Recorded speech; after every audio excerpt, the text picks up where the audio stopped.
Amici di Sportisili, un buon pomeriggio dal vostro Marco Gendoso qui per commentare la settima giornata di eccellenza. Deve scendere in campo Don Carlo Misilmeri e Partinico Audace. Le scelte invece di mister Napoli sono abbastanza semplici, con Gomez e Tripoli lì davanti. Inizia anche la sfida con il primo lato toccato da Secum dalle parti di Barbara. Va Secum, alza la palla direttamente però tra le braccia di Di Salvo. Aggio, Marino prova ad aiutarlo, Mendola, buon pallone verso Ricciolli che veloce lo può prendere. Ricciolli punta, l'uomo lo salta, Ricciolli torna rigore, casca giù ed è calcio di rigore per Don Carlo Misilmeri. Ma che giocata di Ricciolli qui, vista la chiarissima occasione da gol. Va capitano Cerniglia che calcia con il destro e la sblocca. Cerniglia spiazza il portiere ed esulta con i compagni in sulla bandierina e fa il gol dell'1-0. Effettivamente riesce. Va Ricciolli in mezzo, Cosentino, palla rimane lì e poi fallo in attacco.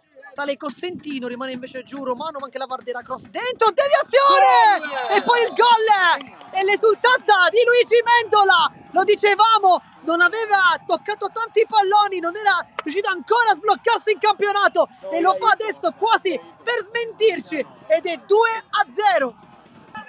Rete di capitano Cerniglia e poi Mendola, 2 centrocampisti in gol, Tripoli punta, poi scarica verso la Vardella, mette ancora dentro Tripoli!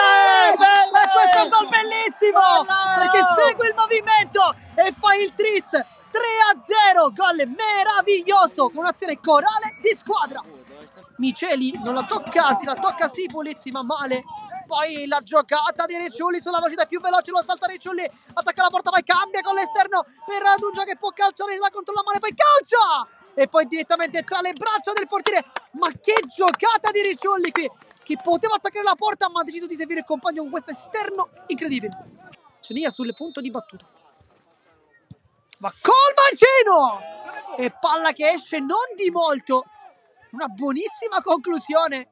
Il numero 8 adesso Ricciolli se punta come sempre la difesa con la sua velocità, doppio passo, va sul fondo, cross dentro, perfetto. Poi rimane lì il pallone per Pellegrino che calcia la traversa e gol.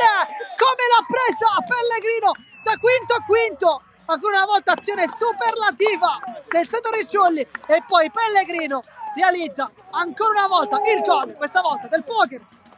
Prende Cosentino, poi Di Salvo alza un po' la voce con i compagni, non è contento. Poi Ricciolli recupera l'ennesimo pallone, poi supera in velocità il suo avversario. Radugia può correre, vede ancora il 77 con Ricciolli, se crossa dentro, lo fa adesso, cross perfetto per Sheriff che si era anche coordinato in maniera corretta. Però quanti cross corretti ha fatto quest'oggi Ricciolli, che Muzzo ancora una volta fa una chiusura super. Primo tempo forse non perfetto del 16, soltanto sufficiente. Adesso invece ha decisamente alzato la votazione e poi va bene così perché dopo 3 minuti di recupero vince il Don Carlo Misilmeri con il risultato di 4-0 contro il Partinico Audace e vola in classifica a quota 15 punti.